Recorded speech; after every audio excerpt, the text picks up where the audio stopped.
जय हिंद। मेरा नाम है अलख पांडे और आज हम बात करेंगे चैट जीपीटी के ऊपर। Chat generative pre train transformer. क्या है ये चैट जीपीटी? कहां मिलेगा चैट जीपीटी? क्या हम और आप भी चैट जीपीटी का इस्तेमाल कर सकते हैं? और अगर कर सकते हैं तो इसके क्या क्या यूजेस हैं? कहां कहां काम आ सकता है चैट जीपीटी? क्या सच में चैट जीपीटी से लोगों की नौकरियां जाने वाली हैं या ऑलरेडी जा रही हैं? आर्टिफिशियल इंटेलिजेंस के ऊपर भी थोड़ी बहुत बात करेंगे कि ये आर्टिफिशियल इंटेलिजेंस की विचित्र दुनिया कैसी है। क्या सच में एआई यानी आर्टिफिशियल इंटेलिजेंस से मानव जाति को कोई खतरा है? सारी बातों पे डिटेल में चर्चा करेंगे। शुरू करते हैं वीडियो को चैट जीपीटी से। तो सबसे पहला सवाल कि चैट जीपीटी क्या है? यह सवाल मैंने खुद चैट जीपीटी से पूछा कि बताओ कौन हो तुम? तो चैट जीपीटी उत्तर देता है, नमस्ते, मैं चैट जीपीटी एक आर्टिफिशियल इंटेलिजेंस, कृत्रिम बुद्धि है, मानव वाली नहीं, कृत्रिम बनाई गई है, आर्टिफिशियल। मुझे ओपन एआई ने बनाया है और मेरे पास बहुत सारा नॉलेज है। अब ये जो ओपन एआई है ये अमेरिका की कंपनी है। 2015 में इसकी संस्थापना हुई थी और इसके संस्थापक हैं सैम एल्टमैन। हो सकता है आप सैम एल्टमैन को नहीं जानते होंगे, पर आने वाले समय में पूरी दुनिया इनको जानने वाली है। दूसरे संस्थापक को आप जरूर से जानते होंगे, दूसरे को फाउंडर जो हैं वो हैं इलॉन मस्क भैया। तो इलॉन मस्क कहते हैं कि ओपन एआई का नामकरण भी इन्होंने खुद ही किया था और इलॉन मस्क ने ओपन एआई में 400 करोड़ रुपए निवेश भी किए थे। खैर 2018 में इलॉन मस्क ने ओपन एआई को छोड़ दिया, वो चले गए क्योंकि ओपन एआई में माइक्रोसॉफ्ट ने बहुत सारे पैसे डाल दिए। चैट जीपीटी क्या है? तो ये बता रहा है कि आर्टिफिशियल इंटेलिजेंस हूं, ओपन एआई ने मुझे बनाया है, मैं समझ सकता हूं, समझ सकता है, सवाल जवाब कर सकता हूं और लोगों की मदद कर सकता हूं। ये आपकी मदद के लिए बना है भाई, नौकरी थोड़ी खाएगा आपसे, आपकी हेल्प करने के लिए आया है, सवाल जवाब करेगा आपसे। मैं आपसे टेक्स्ट के माध्यम से इंटरैक्ट करता हूं। ध्यान देने वाली बात है कि ये सिर्फ चैट या टेक्स्ट का ही जवाब देता है। अभी आप इसको ऑडियो मैसेज नहीं भेज सकते कि चैट जीपीटी बताओ तुम कौन हो, अभी ये सब ये नहीं कर पाता है। आप इसको फोटो वगैरह नहीं भेज सकते कि बताओ इस फोटो में कितना लड़का है, कितनी लड़की है, अभी ये सब नहीं। अभी सिर्फ चैट के द्वारा, टेक्स्ट पे ही इससे आप बात कर सकते हो। आप मुझसे कोई भी सवाल पूछ सकते हैं या किसी भी विषय पे बात कर सकते हैं, किसी भी टॉपिक पे बात करो इससे, है ना। कोई भी विषय हो सकता है, जैसे कि विज्ञान, इतिहास, साहित्य, है ना, साइंस पे बात करो इससे, हिस्ट्री पे बात करो इससे, लिटरेचर के सवाल पूछो इससे, खेलकूद स्पोर्ट्स के पूछो, प्रकृति एनवायरमेंट के पूछो और बहुत कुछ जो चाहो वो पूछो। सर हमें भी पूछना है, हम कैसे पूछे सवाल चैट जीपीटी से? तो पहले देखते हैं चैट जीपीटी को हमें इस्तेमाल कैसे करना है। कहां मिलेगा चैट जीपीटी? गूगल पे जाके सर्च करना है चैट जीपीटी, ये तो कर लेंगे आप। पहला लिंक या दूसरा लिंक होगा ओपन एआई का, तो ओपन एआई वाले लिंक पे क्लिक करना, तो इस तरह का एक पेज खुल जाएगा, इंट्रोड्यूसिंग चैट जीपीटी। यहां पे आपको एक दिखेगा ट्राई चैट जीपीटी। जैसे ही आप दबाओगे तो ये एक विंडो आएगा, पूरा लॉग इन करो या साइन अप करो। अगर आप पहली बार गए हो तो आप साइन अप करोगे, साइन अप पे आप दबा देना। उसके बाद वही है, नॉर्मल प्रोसेस है, अपना मोबाइल नंबर डालना, ओटीपी आएगा डालना, तो आप वेरीफाई हो जाओगे और लॉग इन हो जाओगे। चैट जीपीटी में खेल शुरू होता है भाई। यहां से अब बातचीत होगी चैट जीपीटी। तो सबसे पहले मैंने बोला हाय चैट जीपीटी। चैट जीपीटी क्या बोलता है? Hello, how can I assist you today? तो हमने क्या कहा इससे? हम बोले भाई थोड़ा इंग्लिश में बात करते हैं, थोड़ा इंग्लिश में बात करो। क्या कह रहा है? बिल्कुल भाई, बिल्कुल भाई, मैं आपकी मदद कैसे कर सकता हूं? ये तो मेरा भाई बन गया तुरंत यार, ये तो दोस्तों की तरह बात कर रहा है, जैसे घर वाले बात करते हैं, इंसान की तरह। बिल्कुल भाई, मैं आपकी कैसे मदद कर सकता हूं? कुछ सवाल है या कोई समस्या डिस्कस करनी है? बताओ, मैं आपकी हेल्प करने के लिए यहां हूं। तो ये इंग्लिश भाषा में भी बात कर रहा है। दुनिया भर की 95 लैंग्वेजेस में ये आपसे बात कर सकता है। और कमाल की बात ये है कि ये भारत की अलग अलग भाषा भी जानता है। पंजाबी में बात करता है, ये भोजपुरी में बात करता है, बंगाली में बात करता है। तो सबसे पहला इस्तेमाल हम देखते हैं जो आपके लिए सबसे ज्यादा यूजफुल, अगर बच्चे वीडियो देख रहे हैं, ऐसे लिखना है स्कूल में, होमवर्क करना है स्कूल का। तो हमने कहा क्या ऐसे लिख देगा? तो मैंने कहा कि मेरे स्कूल का होमवर्क है, ऐसे लिखना है, कोई भी टॉपिक हो सकता है। हमने एग्जाम्पल लिया है ग्लोबल वार्मिंग पे, ऐसे लिख दो। आपको किस लेंथ का ऐसे चाहिए बता दो इसको। 250 वर्ड का ऐसे लिखना है, 400 वर्ड का लिखना है, 600 वर्ड का लिखना है, लिख देगा। क्या स्पेसिफिक पॉइंट कवर करना है, कुछ आपकी स्पेशल रिक्वायरमेंट है तो बता दो कि ये कवर करना है। तो हमने क्या किया, हमने इससे बोला अपने आप लिख दो भाई, जैसे अच्छा लगे लिख दो, होमवर्क की तो है स्कूल का। तो कहता है बिल्कुल, मैं ग्लोबल वार्मिंग पे ऐसे लिख देता हूं, ये रहा। पसंद नहीं आया, अच्छा नहीं लगा, हमने पढ़ा, ठीक ही ठीक लिखा है और अच्छा लिख सकता है, बिल्कुल। यहां पे एक बटन है रीजनरेट रिस्पॉन्स, फिर से दूसरा, हमको एक दूसरा उत्तर देके दिखाओ, रीजनरेट रिस्पॉन्स। रीजनरेट रिस्पॉन्स पे हमने क्लिक कर दिया कि फिर से बताओ, कुछ और आंसर दो, ये लीजिए। इसने दूसरे तरह का ऐसे लिख दिया, इसने पॉइंटर ऐड कर दिए, पिछली बार पॉइंट्स में नहीं था, इस बार पॉइंट्स में ऐसे लिख रहा है। कमाल की बात यह है कि इसमें प्लेगरिज्म का चांसेस नहीं है, मतलब ये गूगल से चीजें नहीं उठाता, ये अपने आप उत्तर लिखता है। मतलब डेटा तो इसने बहुत अलग अलग वेबसाइट से, अलग अलग किताबों से इसके अंदर स्टोर्ड है, पर जब ये लिखता है तो इंसान की तरह लिखता है और हर बार एक नए लैंग्वेज में, नए वर्ड फॉर्मेशन में लिखता है, नए तरह से लिखता है। इसी तरह से आप ऐसे लिख सकते हो, आप मेल लिख सकते हो, आप नोट्स लिख सकते हो, आप कहानियां लिख सकते हो, आप रिपोर्ट्स लिख सकते हो, न्यूज रिपोर्टर तो उनको रिपोर्ट लिखनी है, आप रिपोर्ट लिख सकते हो, एप्लीकेशन लिख सकते हो। सिर्फ ऐसे लेटर कहानियां नहीं, ये गर्लफ्रेंड के लिए लव लेटर भी लिख सकता है। हमने बोला मेरी गर्लफ्रेंड शिवानी के लिए लव लेटर लिख दो। मेरी प्यारी शिवानी, जब से तुम मेरी जिंदगी में आई हो, हर पल मेरे लिए एक ख्वाब सा बन गया है। ये तो आप जैसा लव लेटर लिख रहा है। अब तो लव लेटर लिखना आसान हो गया, जिसको परेशानी है चैट जीपीटी से लिखवाओ, लिख के दे देगा। शायरी भी थोड़ी डालो इसमें, थोड़ा शायरी वगैरह थोड़ा लगाओ, चैट जीपीटी लिख दिया, मेरी प्यारी शिवानी तुम हो मेरी जान, तुमसे जुड़ी हर खुशी है मेरी लफ्जों का सामान, तुम्हारी मुस्कुराहट से रोशन है मेरी दुनिया, तुम्हारे प्यार में है बसी मेरी हर खुशियां। हाँ, हंसी मजाक को छोड़ दें तो ये कोडिंग भी कर सकता है, पाइथन, जावा, सी लैंग्वेज, इन सब की ये कोडिंग भी कर सकता है। तो मैंने एग्जाम्पल के लिए इससे बोला कि पाइथन में एक कोड लिख दो, मेरा इनकम टैक्स कैलकुलेट करना है, इंडिया के किसी भी इंसान का इनकम टैक्स कैलकुलेट करना है। ये लो पूरा कोड लिख के इसने दे दिया, इसमें अपनी सैलरी डालो और इनकम टैक्स आपको मिल गया कितना देना है। इसके साथ साथ अगर आप कोडर हैं, आप कोडिंग करते हैं और आपको लग रहा है आपका कोड रन नहीं हो रहा है, कंपाइल नहीं हो रहा है, चल नहीं रहा है, कुछ गलती है कोड के अंदर, तो चैट जीपीटी पे जाके अपना कोड चिपका दो और लिख दो कि भाई इसमें क्या गलती है बता दो, और उसको सही कर दो। गलती भी सही कर देगा, बता भी देगा कहां गलती थी। तो ये अलग अलग लोगों की उम्र के हिसाब से, उनकी समझ के हिसाब से भी आंसर देता है। तो मैंने इससे कहा मैं 10 साल का हूं, शादी क्या होती है अंकल, मैं इसको अंकल बोल रहा हूं। अब इसका रिप्लाई देखना, जैसे कि अंकल बोला इसने बोला बेटा, ये मेरे को बेटा बोल रहा है। शादी एक सामाजिक अवसर होता है जब दो व्यक्ति जिनके बीच में प्यार, समझ और समानता होती है, एक दूसरे के साथ एक जीवनिक बंधन में बंध जाते हैं। मुझे भी बबीता से शादी करनी है, आपने बता दिया शादी क्या होती है। अब मैं कह रहा हूं 10 साल का बच्चा उससे बोल रहा है मुझे भी शादी करनी है, अब देखते हैं क्या बताता है।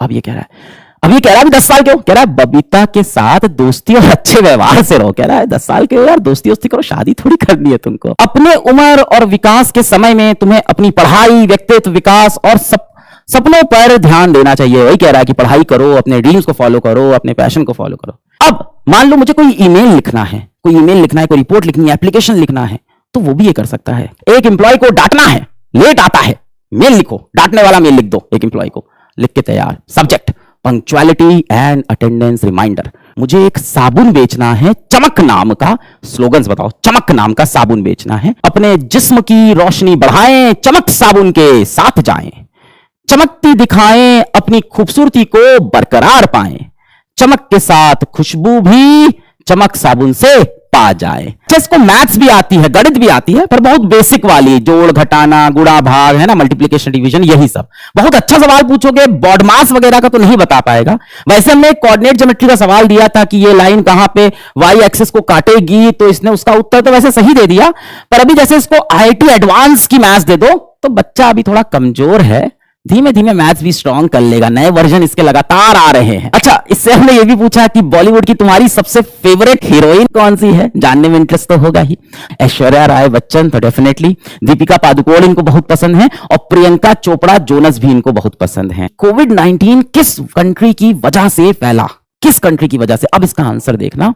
कोविड-19 के फैलाव का कोई एक देश केवल जिम्मेदार नहीं है। तो इसकी ट्रेनिंग ऐसे की गई है कि इस तरह के आंसर में कंट्रोवर्सी ना कर दे, कुछ ऐसा ना बोल दे किसी देश की फीलिंग हर्ट हो जाए। इंफॉर्मेशन देगा कि सबसे पहले कहां पे देखा गया था। भाई सबसे पहले वुहान में देखा गया था ये वायरस। कि मैं मासूम लोगों को मारता हूं पर मैं हीरो हूं, एक गाना बना दो इस पे कि मैं मासूम लोग को मारता हूं पर मैं हीरो हूं। जाहिर सी बात है इस पे किसी को गाना बनाना ही नहीं चाहिए, पर इसने बना दिया। मासूमियत से निकला मैं दुनिया में अनजान, कातिल भी हूं पर हीरो भी, ये है मेरी पहचान। ये थोड़ा इनसेंसिटिव है, इसकी लगातार ट्रेनिंग चल रही है और ये चीजें धीमे धीमे सही हो जानी चाहिए। अब इससे हमने सवाल पूछा कि रशिया ने यूक्रेन में अटैक किस दिन किया। आप सबको इतना तो पता होगा कि अभी रिसेंटली रशिया ने यूक्रेन पे अटैक किया था 24 फरवरी 2022 को, पर इसका आंसर देखो, रशिया ने यूक्रेन पर अपना हमला 20 फरवरी 2014। ये 2022 की बात क्यों नहीं बता रहा? क्योंकि ध्यान से सुनो कि चैट जीपीटी को ट्रेन करते वक्त सिर्फ सितंबर 2021 2021 तक का ही डेटा दिया गया है। इसके बाद दुनिया में क्या हो रहा है, रियल टाइम में क्या हो रहा है, इसके पास इंफॉर्मेशन नहीं। तो सितंबर 2021 के बाद की बातें इससे अगर पूछोगे तो उसके बारे में ये कोई जवाब नहीं दे पाएगा। अब ये चैट जीपीटी इतना बुद्धिमान है तो देखते हैं कि एग्जाम में कैसा परफॉर्म कर रहा है। भाई भारत है, बच्चे का एग्जाम से ही जज करेंगे कितना आता है। तो यूपीएससी की परीक्षा में तो ये भाई साहब फेल हो चुके हैं। आईआईटी जेईई की परीक्षा में नेगेटिव नंबर आए थे, वहां भी ये फेल हो चुके हैं। नीट यूजी की बात करें, एमबीबीएस के लिए जाने की बात करें तो वहां भी ये फेल हो गए हैं। पर जो नंबर आए हैं इस पे प्राइवेट मेडिकल कॉलेज इनको मिल सकता है, पर हाँ गवर्नमेंट कॉलेज में नहीं जाएंगे। कुछ एग्जाम इन्होंने पास भी किए हैं, ये थोड़े तेज भी हैं। जैसे सीयूईटी का एग्जाम है, यूजी का, बिजनेस स्टडी का, अमेरिका का मेडिकल लाइसेंसिंग एग्जाम है, पास किया है। गूगल का इंजीनियरिंग इंटरव्यू था, इसको पास किया था। बहुत अच्छे से नहीं पास किया था पर पास कर ले रहा है। तो ये धीमे धीमे इंटेलिजेंट होता जा रहा है। अब भाई चैट जीपीटी जो आपने सुना अभी तक वो था 3.5 वर्जन। इसके पहले भी चैट जीपीटी के बहुत वर्जन आए थे, इतने पॉपुलर नहीं हुए थे। चैट जीपीटी 3.5 इतना पॉपुलर हुआ ना कि सिर्फ 5 दिन के अंदर 1 मिलियन लोगों ने इस पे साइन अप किया। ये कितना बड़ा डेटा है, ऐसे समझो कि इंस्टाग्राम को यह काम करने में कई महीने लगे थे और फेसबुक को यह काम करने में कई साल लगे थे। सिर्फ 2 महीने के अंदर 100 मिलियन लोगों ने चैट जीपीटी पे साइन अप किया। यह था चैट जीपीटी का 3.5 वर्जन। ओपन एआई अब इसका एक नया वर्जन लेके आई है, चैट जीपीटी 4। अब जीपीटी 4 और ज्यादा इंटेलिजेंट है, गलत आंसर नहीं देता, भावनाओं को हर्ट नहीं करता, है ना, सेफर आंसर देने लगा है, मोर यूजफुल आंसर देने लगा है। और एक बड़ी नई चीज और ऐड हुई है कि ये फोटो वाले क्वेश्चंस का भी अब आंसर दे सकता है। ये जो एग्जाम्पल है जरा देखो कि ये एक इमेज है, तो ये कुछ बलून्स हैं, कुछ गुब्बारे हैं जो एक धागे से यहां नीचे बंधे हुए हैं। हमने जीपीटी 4 से पूछा what would happen if the strings were cut, अगर मैं कैंची चला के इसको काट दूं धागे को तो क्या होगा। अब देखो क्या आंसर देता है, the balloons would fly away. ये बोल रहा है कि काटोगे अगर इसको कैंची से तो ये उड़ जाएंगे। समझदार हो गया है। और दिखाते हैं और क्या हो सकता है, जरा ध्यान से देखना। ये मैंने एक फ्रिज की फोटो खींची और उसके अंदर कुछ सामान रखा है खाने पीने का। मैंने बोला फ्रिज में रखे सामान से क्या बन सकता है, मैं खाने के लिए क्या पकवान बना सकता हूं। मैंने जीपीटी 4 से, आर्टिफिशियल इंटेलिजेंस से पूछा कि फ्रिज में रखे सामान से इस फोटो में जितनी चीज दिख रही है इसमें से क्या बन सकता है खाने के लिए। ये भैया मास्टर शेफ बन गए, रेसिपी दे दिया इन्होंने। बोला क्या बन सकता है, योगर्ट पारफेट बन सकता है, कैरेट एंड ह्यूमस रैप बन सकता है। अब ये अंग्रेजी में, इसको हिंदी में भी लिख सकते हैं। बता रहा कैसे बनेगा, रेसिपी भी बता रहा है, layer yogurt strawberries in a bowl और जार टॉप विद हनी, पूरा कहानी। तो भैया ये शेफ के लिए भी खतरा है कि ये आपको नई नई रेसिपी भी सजेस्ट कर सकता है। अच्छा, गूगल और माइक्रोसॉफ्ट की लड़ाई बहुत पुरानी है। गूगल लेके आया क्रोम तो माइक्रोसॉफ्ट लेके आ गया एज, गूगल लेके आता है गूगल सर्च तो माइक्रोसॉफ्ट लेके आता है बिंज। इस बार माइक्रोसॉफ्ट थोड़ा सा जीत रहा है चैट जीपीटी से, क्योंकि ओपन एआई पे इसने पहले से पैसा डाल रखा था। तो अब गूगल भी बराबरी करना चाह रहा है और गूगल अपना चैट रिलेटेड एआई इंजन लेके आया, बार्ड एआई।